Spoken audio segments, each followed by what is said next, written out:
Hey, welcome back. If this is your first time here, welcome to the Art of Lunacy podcast, which is a podcast and YouTube channel where I mostly talk about African movies and TV shows, and lately podcasts talking about abuse and femicide, gender-based violence and femicide. So, how are we talking about it? What things do we keep focusing on? What things do we keep coming back on? What are the myths that we continue to perpetuate? What are some misconceptions, misunderstandings, victim blamey type things? I speak about it as somebody who is number one, curious, and number two, somebody who spends their time reading about this kind of thing. Because I am concerned, and also because I am part of the population that is most at risk. So yeah, this is an attempt to save my life. Okay, cool. Let's talk about this one today. So I recently watched the interview Njeri Migwi had with the Iko Nini podcast guys. It's the first time I've watched their podcast, so perhaps that's important to clarify. They talk about abuse and femicide, which, as I said, are on the rise in the country and which should terrify all of us. Let's go through some of the things they talked about in the two-part interview they had. I'll play the clips and then we'll talk. I talked about Historia Do, and I was telling people that if you can't spend money on a girl and if she says no to you, usi walk away bila kuwa hurt, don't spend that money. There are a lot of women out here who are ready to date you without you spending money on them. Fellas, find you a gent. Find you a gent. So much about what he's saying is setting alarms off in my mind. For example, on girls who are willing to date you without you spending money on them. What are you talking about? Everything in this life, to some extent, requires spending money. He's dead wrong. There is no woman you will not spend money on. Are you two never going to eat together? I mean, if you meet and eat and you pay for it, you have spent money on her. If she pays for it, she spent money on you. It doesn't matter if it's 100 shillings or 1,000. Even the money she spends to come and see you, or for you to go and see her, like, money is going to be spent either way. I think better advice for men would be, if you feel some type of way about spending money on a woman, leave women alone. They are not the people for you. It's just not a good fit. Find you a fellow gent who you feel comfortable spending money on and do that. It's that whole men are heterosexual only in the sense that they want to bang women, but their respect, affection, admiration, and such are reserved for other men. So, if spending money on women is not your thing and it sets you off, find you a gent you like and wouldn't mind spending money on, and do that. Be happy. Don't allow bigotry or toxic masculinity to stand in the way of your happiness. And this doesn't even have to be in, the queer sense of y'all having gay sex. None of that. Find you a fella you like. Go watch football games at the pub on weekends. Play the latest PS5 games after work or whatever number PS we're at. You have no problem spending money on men. Go out to lunch and pick up the tab. Or go to your local bar on a hungry night and pick up that tab. Your problem is not spending money on people. It's spending money on women. I suppose that's valid. Don't let anybody gaslight you. If spending money on women is not your thing, don't. Stay away from women altogether. Don't waste your money. Take it from me. You hang out with a woman long enough, eventually she'll eat your money. Whether ni Big G chewing gum ama a trip to Lamu. Either way, she'll eat your money. This guy is wrong. There is no chick who won't eat your money. So, wachana na madem kabisa. Find you a gent you like and solve that loneliness crisis. So what? Tutav kunyonga full time. It could be worse. Some chick could be eating your money. Achana na madem kabisa. Find you a gent you like and start living your best life now. Godspeed. I also feel like, I always say that if you don't love yourself, hawezi penda mtu. Huwezi. Kama uko ready kudedishana, inamaanisha ujipendi kuzunaenda jela. And there's nothing more dehumanizing than being caged like an animal. That means you don't love yourself. Yep. And if you're not ready to love yourself, unapenda mtu mwingine kwa nini? If you don't love yourself, huwezi penda mtu. Mwafreeka says, if you don't love yourself, You can't love others. Huwezi penda mtu. He says if you're ready to kill somebody, then you don't love yourself because you will soon land in prison, which is the worst thing that can happen to a person. Abusers prioritize themselves and their feelings above all else, certainly above those of their partners. One thing we need to learn about is the abusive mentality, the abusive mindset. How do abusive people perceive the world? What do they value? What motivates them to do the controlling, dominating things they do? One key attitude that's common among all abusers is entitlement. Here's what Bancroft says, quote, "Entitlement is the abuser's belief that he has a special status and that it provides him with exclusive rights and privileges that do not apply to his partner." The attitudes that drive abuse can largely be summarized by this one word, entitlement. Abusers do not value what you value. What they value is this position of privilege, exercising rights over their partners, that their partners don't in turn exercise over them. For example, he can make rules about what she wears, eats, where she goes, who she talks to, what time she must be home, and so on. But she has no say regarding the same when it comes to him. What an abuser values is that control, that power, that privilege. That's what matters to him. You're over there talking about, oh, an abuser doesn't love himself. That is inconsequential when it comes to abusers because that doesn't matter to them. They don't value that. So talking to them about it is basically kupigia mbuzi tarumbeta. What do you mean he doesn't love himself? Who cares when he has the things he really wants? Power, control, domination. Also, what exactly is this loving yourself? If it's valuing and prioritizing your needs, then holy fuck, they do love themselves. They get their needs and desires met. The fact that those are not your needs and desires is once again inconsequential. Abusers are aggressively selfish, thinking only of themselves. Think about our one-term, inshallah, half-mast president. He does things that we would consider destructive to the soul. Things that we think if you loved yourself, you wouldn't do.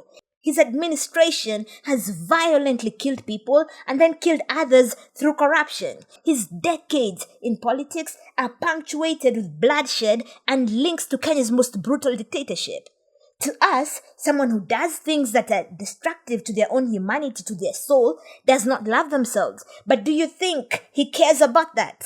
About loving yourself, whatever wishy-washy thing that is? He has everything he values, more land and money than he knows what to do with, and power to boot. What are you talking about? Love. Who cares about loving yourself? If anything, prioritizing himself and securing for himself these things that he values is in a lot of ways evidence of his love for himself. What greater love is there than getting yourself the things you want? So a man kills his wife because he's convinced she's having an illicit affair, or he thinks she's become a kichwangumu since she started making her own money, or because she's threatening to leave him. What he values is control over her, and in killing her, he secures that. He essentially says to her, I not only control you in normal, ordinary ways, but you are mine to do with as I please. If I want to take your life, I can take it. In fact, I will take it. That's how much power I have over you. That's what he values. And so that's what he's secured for himself in the relationship. By securing it for himself, he's showing his love for himself, if we must use the terminology of love. Abusers don't value the things you value. Let that sink in. Because whether a man or woman, I always give the example of, to me, the face of now female to male violence waga udem wa Maxine. I don't know, but udem alikuwa sijui Miss Langata, the one who stabbed that boy. Yes. Alimdunga maraka 21, alafu watu walikuwa na hapo ni msupu ni like this is a very ugly person in quotes, because utafanyaje mtu hivyo? Because pia kutakuwaga na wale madem hawako ready kuachwa. Don't know if that one is there. That one is there. That's crazy. And that's crazy. And I tell people, mtu akikuacha tembea, because you do not also want to go through the consequences of something like that. Somehow, whenever we talk about men's abuse of women, we feel the need to also talk about women's abuse of men. I have a theory about why. We have been indoctrinated to pursue objectivity and the appearance of balance. It's why school teachers used to beat you for fighting, even if you were defending yourself against a bully. To them, punishing you both is a sign that they are objective and fair. The worst thing you can do, we're led to believe, is appear to be biased or leaning towards one side. So if you criticize men for whatever reason, you must follow that up by criticizing women. Otherwise, you're a feminazi, a misandrist, who nobody should be paying attention to. I hate it. I hate it. Because what it does, especially when we're talking about men's abuse of women, is making it seem like there's nothing uniquely gendered about it. Women do it too, except it's extremely gendered. Men have a monopoly on killing their wives, partners, children, heck, even other men. Men disproportionately abuse everybody. So when we insist on talking about male abuse like it's just one version of abuse, we miss the point and thus make it difficult to solve the problem. In order to solve the problem, we have to correctly identify it, even if it feels unfair and it hurts men's feelings. Men in this society are socialized to be aggressive and dominant, to take. They are socialized to perceive women as beneath them, submissive, under their power and authority. This is at the heart of their abuse of millions of women and children. In Africa, 34% of children are sexually abused. 90% of the time, it's by people close to them, people known to them. Njeri in this interview says 45% of the time it's by fathers and 47% of the time by stepfathers. 1 in 3 women will be abused by a man in her lifetime. Millions of casualties. That's what we are counting here. Millions. This abuse often escalates, sometimes ending in murder. In more than 70% of the cases, the woman is killed by an intimate partner. The same cannot be said for male victims of abuse. The numbers and the brutality of it are nowhere near comparative. So talking about male abusers followed closely by female abusers is number 1, misleading. Those two are not comparative. Second, it negates all the social structures we have in place that reinforce this male dominance, justify it, and allow men to get away with harming women. There's no such social structure in place propping up women's abuse of men. Third, it minimizes the harms women face in this society and the persistent risk they live in. If every time we mention male abusers, we also mention female abusers, we grossly minimize the dangers women daily face. I have no problem with talking about the abuse men face and even raising awareness or whatever the hell it is people are trying to do. I'm just saying we can't be talking about them in the same breath. Like abuse is abuse. It's not. It is not. When your oppression is sanctioned by the state, by religion, by cultural beliefs, and everything in between, it's not the same. So talk about the abuse men face if you are so inclined. Just make it a separate episode.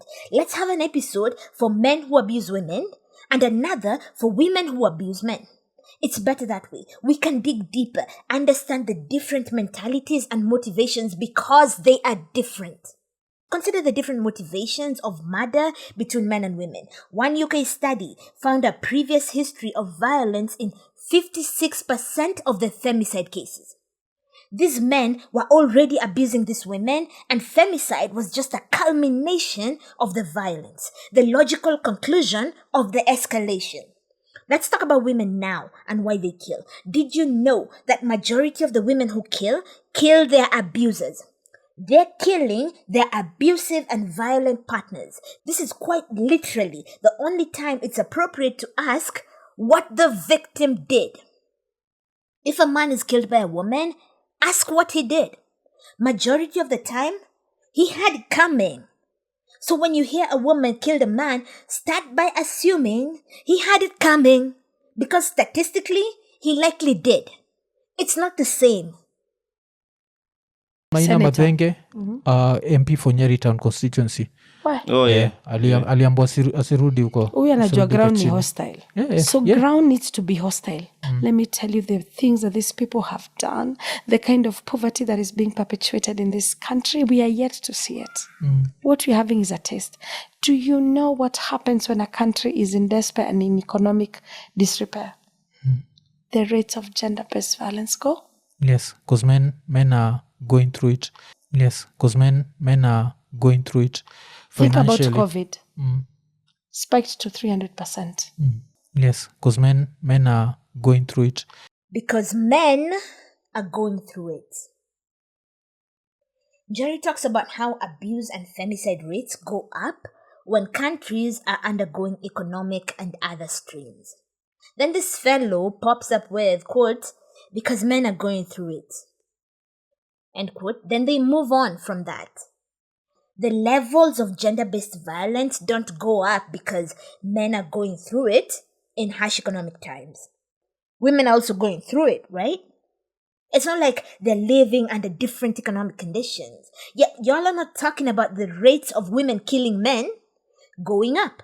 The issue is not the harsh economic conditions. It's the fact that men have been socialized to take their anger and pain and whatever other emotions they have out on women. If they're horny, they can force themselves on you, on your body. If they're frustrated about the economic conditions, they can also take it out on you, exercise their dominance and control over you and your body because they allegedly have no control out there in real life. It's not the conditions. It's the fact that they are socialized to view women as punching bags, sex objects, bodies that exist for them. After all, God made Eve for Adam. He saw Adam was lonely and made Eve for him. At least that's the perception. I hate that they stopped at that, as if men's suffering somewhat explains them taking out their frustrations on women. Oh, because men are going through it. Women are also going through it. There's nothing natural about that reaction on their part. We socialize them to do that. And at every turn, we have to counter that programming. That statement should have immediately been followed by how terrible it is that we socialize men like that. How it's no excuse. Because guys, the way things stand, it sounds like an excuse. It sounds like that thing black men used to say to justify abusing black women. Oh, slavery. Oh, colonial oppression. Oh, racism. So that's why they take it out on women. There's no excuse. And that must always be said. It cannot be assumed that people will come to that conclusion. You must say it. Even if the entire country goes to hell, there's no excuse. None. You must say it. Sexual suppression. Yes. It's very dangerous. Yes. And when you have such societies where you're not even allowed to admire a woman's beauty, like everyone has to be covered up and what, because I'm sure even men are violated. So far from hizo za Warabu sijapata, most of the people who we've gotten are women, and it's bad. It's bad. So ukiona gava ikitake pride in such things like sending Kenyans to foreign countries? No, because there's a girl we rescued and she came here and she went mad. Exactly. She went mad. PTSD. PTSD. She went absolutely mad.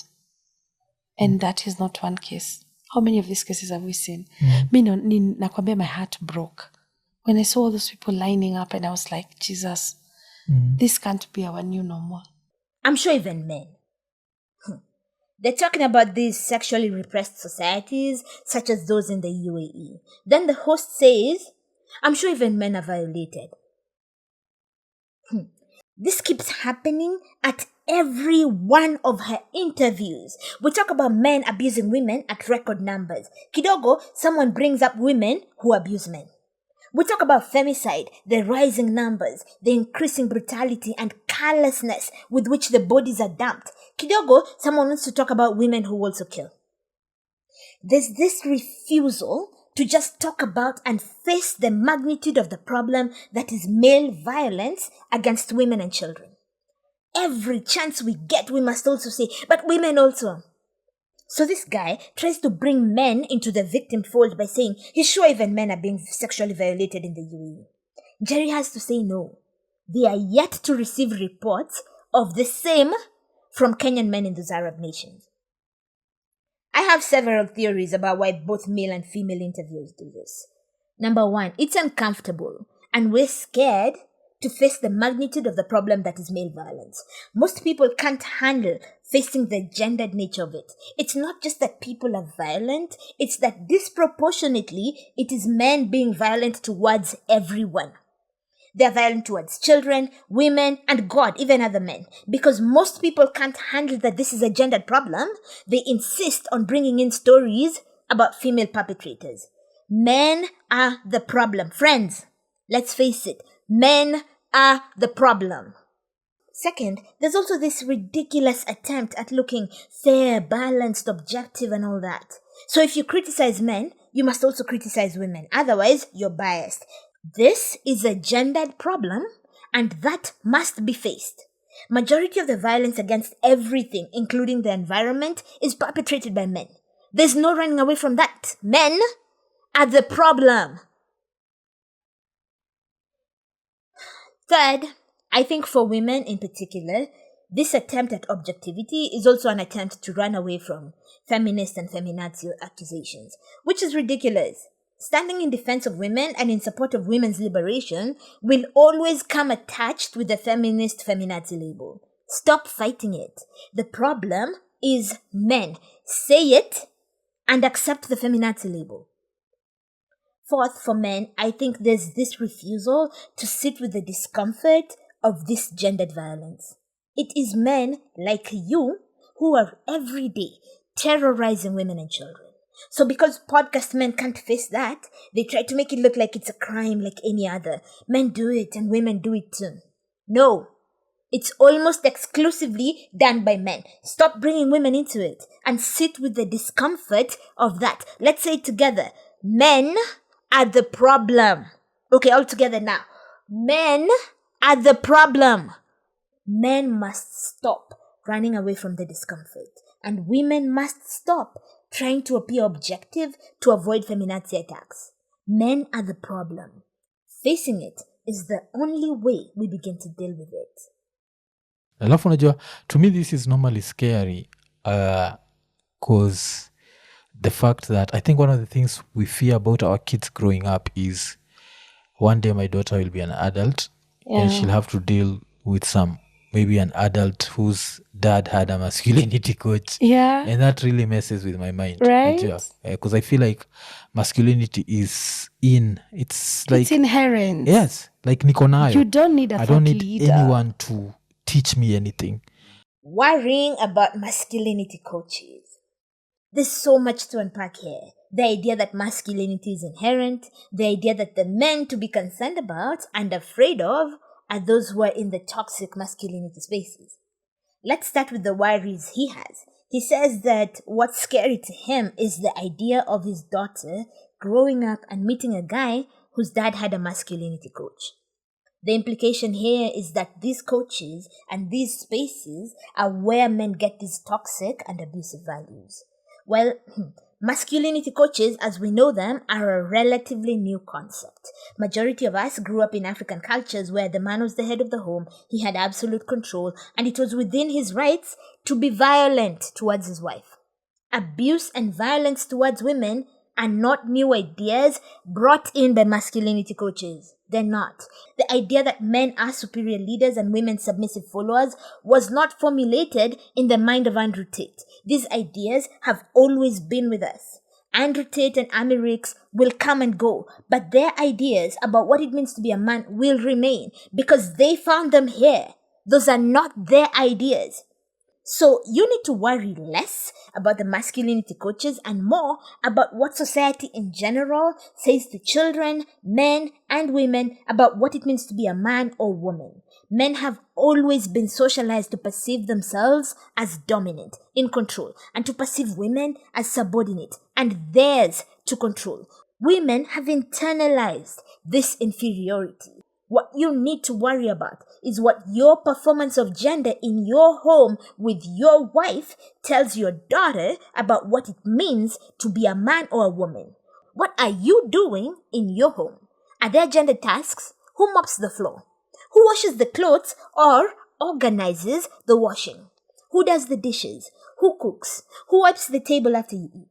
Who washes the baby? Who changes the baby's diaper every time they cry?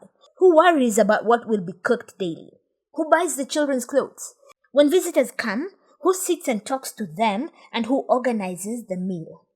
When you guys travel and go to shags, who runs around serving the visitors and organizing a place to sleep? These are things your daughter is seeing and she's learning. Worry less about the masculinity coaches and more about what you are doing, what you are teaching her. Those things out there that try to tell her that she's inferior are more likely to take root if you have already confirmed it by your actions, by the way you act, the way you treat your wife, the things you do, and the things you don't. You're quite simply your children's gender coach, and from you, they learn how to treat women and girls. Of course, you went through a very horrifying experience. Sasa yako, how has that affected relationship between Buddha and Watoi? Because normally the way I talk about it is, especially for sons, there are things that sons never forget. So I'm like, growing up, unaona, kuna msoniambiaga, like ajai forgive Budake because of what the father used to do to the mother. Nacheki. Especially for sons, there are things that sons never forget. Yo, things that sons never forget. Are women not human beings to men? I don't understand. That whole thing irritated me. I'm going to try and explain why, but I don't think I have the words. I'll try though. You talk about a man abusing his wife and his kids seeing it, and then deviate to sons never forget. Where do you get the idea that men and women, boys and girls, have different emotions? And memories, I guess, of events. Why would you just not assume that the hurt, the pain that a boy feels would be the same one a girl feels? What do you mean, especially for sons, there are things sons never forget? Like, what are you saying about girls' memories, women's memories? Like, oh my God, I appreciate that you're here trying to address some of the problematic ideas that lead men to abusing women. But I swear to God, you have to start with yourself. You have to know that having been socialized in this society, you too have internalized the beliefs that lead men to abuse and murder women. Just because you're not doing it doesn't mean the ideas do not also live in you. They are alive and well in you. Why wouldn't you just assume that both children would take it hard that their father was abusive? Why would you gender their pain and the severity of it? And why not assume that the girl would take it harder because her mother is a girl like her? In beating her mother, he is in fact beating her. He is saying it's okay for someone to beat you. I am okay with a man beating you up. Why would you assume that a boy would take it harder? This feels to me like some kind of weird belief and projection that young boys have this attachment to their mothers, and so this righteous indignation when something terrible is done to her. Do you know it's the opposite actually? Men who grow up seeing their mothers being abused are more likely to be abusive. They learn abusive thinking from their father and other male role models around them. They learn to justify their own and their father's abuse. Have we not seen men demanding a return to women like their mothers who worked like slaves and did not complain? Seeing their mothers getting abused does not arouse in them a sense of protest at the injustice. It tells them what to expect from women. So they expect the same submission and tolerance of their abuse and exploitation. Oh, women these days are not like our mothers. Oh, there are no wives anymore. Oh, now they're divorcing over every little thing. I truly think men just refuse to sit with the discomfort of the gendered nature of violence and what it says about them as a group and as individuals. So in this case, there's this effort to rush and put forward a good guy who's never been able to forgive his dad for abusing his mom. Anyway, All of masculinity and manosphere talk operate on the basis that men and women are fundamentally different and that it's natural, not socially manufactured. Oh, women want to be led. Oh, men need respect. Oh, women can forgive cheating, but men, they can't handle it. Oh, women always develop feelings from sex, but for men, sex has nothing to do with their feelings. It's just a body. One bam, thank you, ma'am. All of these are made up. Podcast men, listen. Start by assuming that girls and women are people in the same way you are. Stop gendering things that have nothing to do with gender. The pain children feel at the abuse of their mother is not gendered. And to the extent that it is, girls would take it harder. Like I said, in abusing their mom, he's saying, I'm okay with somebody abusing you. If what you're trying to do is protect your daughter from the abusive men out there, then you have to start by deconstructing all of these things you have come to believe about gender, including that it's innate, it's inherent. She has to see you living it. She has to see you living it by the things you do in the home. She has to see it from you. Same applies to your son. He has to see it from you. Alafu unajua, to me this is normally scary because the fact that I think one of the things we fear about our kids growing up is one day my daughter will be an adult and she'll have to deal with maybe an adult whose dad had a masculinity coach. Yeah. And that really messes with my mind. Right. Because I feel like masculinity is it's like... It's inherent. Yes. Like niko nayo. You don't need I don't need leader. anyone to teach me anything. And the minute, because nishaonaga like part of the advice they're given to not marry a short woman. And I'm there thinking like, nishangalia Shaquille. I was giving the example of a Shaquille. Shaquille is such a tall guy that to every woman, everyone is short. It's short. So Shaquille should never marry. Ama Shaquille anafaa kuja. So easy vitu ukapale go like short What's women. wrong with short women? Ati they are hot tempered. High temper. Yeah. Ishasikia hiyo Kuna bullshit. maneno. Short brown. So Pia wako na brown hizo. is a problem. Yeah. See, hata any nose ring. Yeah. Yeah, ujasikia? Really? Masculinity as a performance. He says masculinity is inherent, it's in you. You don't need someone to teach you. Except it's not. Masculinity is a performance. All of gender is a performance. Different societies ascribe different behaviors and actions to men and women, and then children are taught these values. Men are strong and dominant and they go out and hunt and go to war. Women are weak and maternal and so they stay home to look after the homestead. Except there are societies in which women were warriors, hunters, leaders of the community, which is to say these rules and expectations are made up by each community and then members of the community align their lives accordingly.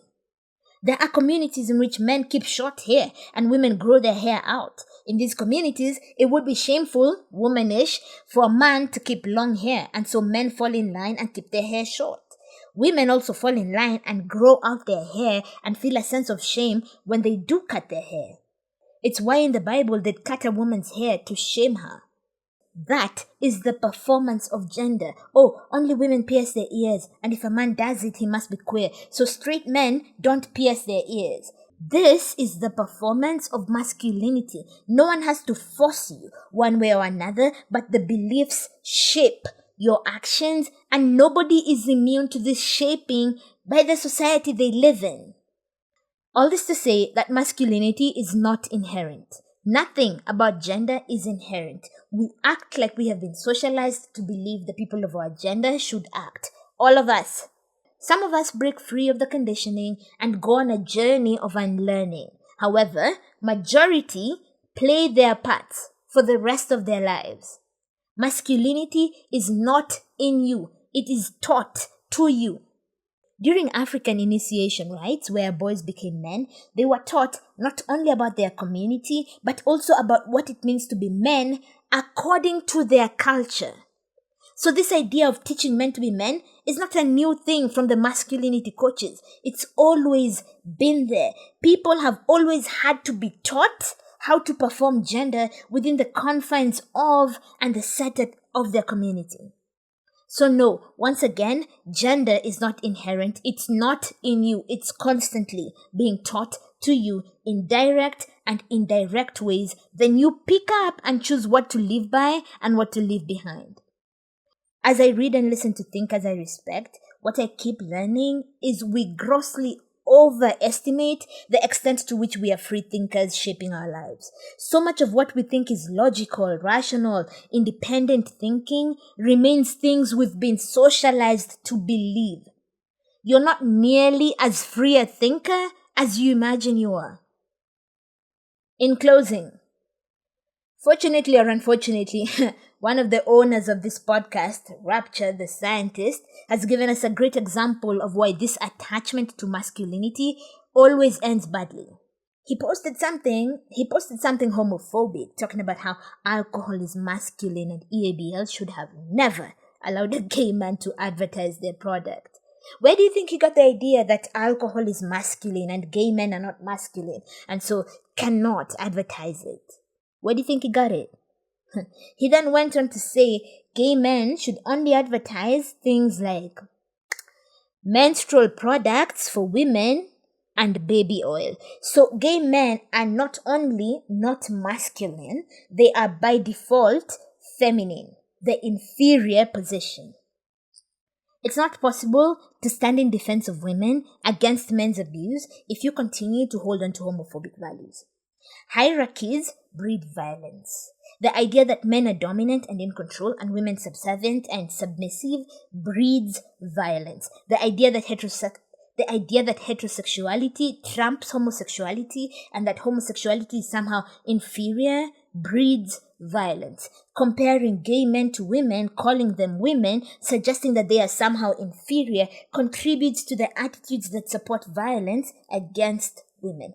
Homophobia is incompatible with women's safety and liberation. It just is. As long as you think gay men are in any way inferior because they allow themselves to be fucked like women, you are part of the problem. You think women are inferior because they get fucked. And it is ideas, values, and attitudes like this that feed the abuse of women. Those are exactly the values abusive men hold, perceiving men as superior and women as inferior. Until you give up your homophobia and attachment to masculinity, you remain part of the problem. At some point, men are going to have to give up this masculinity thing and ask themselves what remains after that.